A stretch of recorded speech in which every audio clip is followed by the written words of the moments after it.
मोहम्मद यूनिस की सरकार के साथ इंडिया पहले रोज से लेकर कंफर्टेबल नहीं है और छोटी छोटी बातों को लेकर भी उनकी सरकार के खिलाफ इंडिया की जानिब से हमें प्रोटेस्ट होता हुआ नजर आता है। ऐसा ही एक वाकया ये पेश आया है कि त्रिपुरा की जानिब से एक प्रोटेस्ट किया गया है बांग्लादेश के साथ, और प्रोटेस्ट इस बात पे किया गया है, वो कह रहे हैं कि ये जो आप दरिया के किनारों को मजबूत बना रहे हैं तो ये क्यों कर रहे हैं। आपको ये सुनकर यकीनी तौर पर हैरत होगी कि इसमें इंडिया का क्या काम है या त्रिपुरा का क्या काम है, लेकिन ऐसा हुआ है। त्रिपुरा की जानिब से इस पर प्रोटेस्ट किया गया है कि ये जो हमारी तरफ से पानी आपकी तरफ आता है तो आप अपनी साइड पे क्यों दरिया के बंदों को, दरिया के किनारों को मजबूत कर रहे हैं। आपके इल्म में होगा कि ये वो दरिया हैं, त्रिपुरा से आने वाले जो वाटर फ्लो होता है बड़ी तबाही मचाता है बांग्लादेश के अंदर, खासतौर पर मानसून के सीजन में। तो उससे बचाव के लिए अपनी तरफ से कोशिशें बांग्लादेश की जानिब से की जा रही हैं, उस पर प्रोटेस्ट किया गया बाकायदा। द हिंदू ने रिपोर्ट किया है, Tripura to raise issue of rebuilding embankment by Bangladesh on border zero line at river panel meet. The Bangladesh government has also not taken the consent of the Indian authorities to rebuild the portions of the embankment which are on the zero line, Water Resources Department Chief Engineer Sudhan Debarma alleged. Last year ही तो आप देख सकते हैं कि India ने ये जो यहाँ से पानी छोड़ा था त्रिपुरा से, उसने कितनी ज़्यादा तबाही मचाई थी। बिना इत्तला दिए, बिना इंफॉर्मेशन के अचानक से पानी छोड़ दिया गया था और इस वजह से बड़ा नुकसान बांग्लादेश का हुआ था। तो इस तरह की सिचुएशन से निपटने के लिए एक कोशिश बांग्लादेश की सरकार कर रही है, लेकिन उसमें से भी न्यू दिल्ली को कीड़े नजर आ रहे हैं और वो इस पे भी प्रोटेस्ट कर रहे हैं।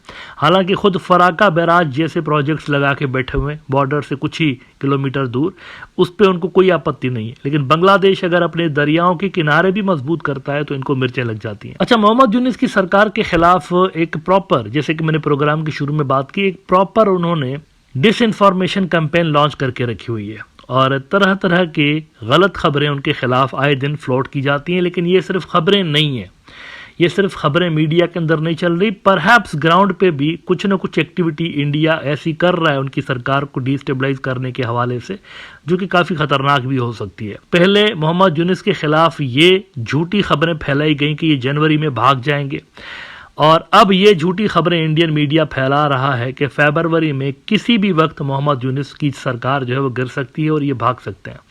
अच्छा, यहाँ पर दो इतलात ऐसी हैं जो कि गर्दिश कर रही हैं, कंस्पिरेसी थ्योरीज कह लें, गर्दिश कर रही हैं।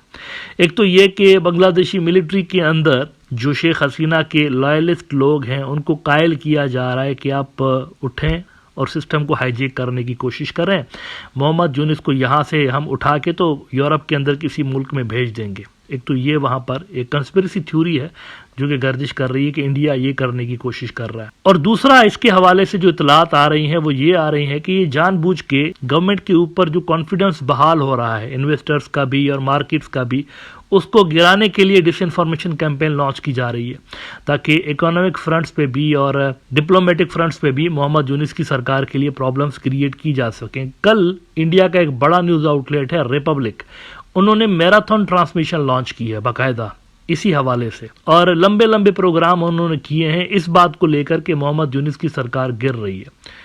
ये सारा खुद ब खुद नहीं हो रहा। रिपब्लिक जो इंडिया का टीवी चैनल है, अर्नाब गोस्वामी का जो चैनल है, अर्नाब गोस्वामी नरेंद्र मोदी और हिंदुत्ववादी जो फोर्सेज हैं उसका बहुत करीबी जर्नलिस्ट है। इसको डायरेक्ट सोर्सेज से खबरें मिल रही होती हैं इंडिया के अंदर। डिसइंफॉर्मेशन कैंपेन लॉन्च करवानी होती है अगर हिंदुत्ववादियों को, तो इस चैनल का खास तौर पर वो इस्तेमाल करते हैं, जी टीवी का और रिपब्लिक का। अब देखिए उन्होंने कल क्या ट्रांसमिशन लगाई है, this is exclusive, Yunus set to flee to Europe. काफ़ी लंबा चौड़ा प्रोग्राम था, यही उन्होंने बताने की कोशिश की कि amid crumbling economy and rising political unrest, report suggest that Mohammad Yunus, Bangladesh's interim leader, is fearing a fresh coup.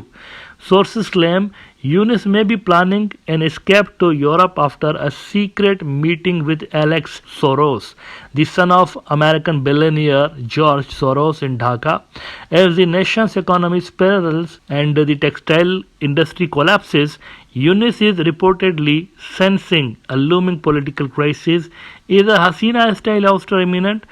और is exile his only way out. सिर्फ यही नहीं है, बहुत सारे इंडिया के जो न्यूज़ आउटलेट्स हैं वो ये खबरें पिछले काफ़ी दिनों से लेकर लगा रहे हैं। पहले वो जनवरी की डेट दे रहे थे कि यूनिस भाग रहा है जनवरी में, अब वो फरवरी की डेट दे रहे हैं। और इस डिसइंफॉर्मेशन कैंपेन के साथ साथ ये थ्योरीज गर्दिश कर रही हैं कि कुछ लोगों को मोटिवेट किया जा रहा है कि आप इंतहाई कदम उठाएं, एक्सट्रीमिस्ट कदम उठाएं और गवर्नमेंट को डिस्टेबलाइज करें।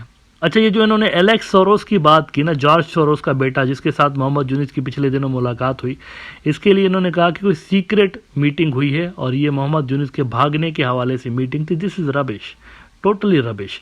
ये मीटिंग इस हवाले से नहीं थी, बिजनेस के हवाले से थी, कारोबार के हवाले से थी, ट्रेड बढ़ाने के हवाले से थी। और इसमें कहीं पर ये जिक्र नहीं था कि भागने का कोई वहां पर कोई प्लान बनाया जा रहा है। It's not like that.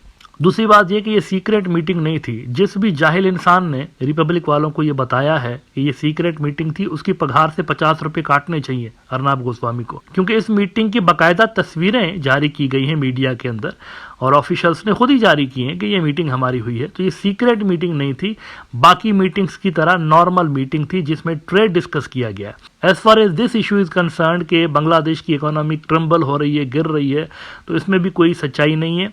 Bangladesh की जो फॉरेन रेमिटेंसेज हैं वो पहले से ज़्यादा आ रही हैं। शेख हसीना के दौर से ज़्यादा मुल्क के अंदर लोग पैसा भेज रहे हैं। जो बैरूनी मुल्क बांग्लादेशी रहते हैं वो यहाँ पर काफ़ी तादाद में पैसे भेज रहे होते हैं। इसी तरह से बांग्लादेश की जो टेक्सटाइल इंडस्ट्री थी, जिसके ऊपर शेख हसीना के जाते वक्त जो एक दबाव बना था इकोनॉमी के ऊपर, तो थोड़ा सा डिप आया था, लेकिन वो रीबाउंड हो चुकी है।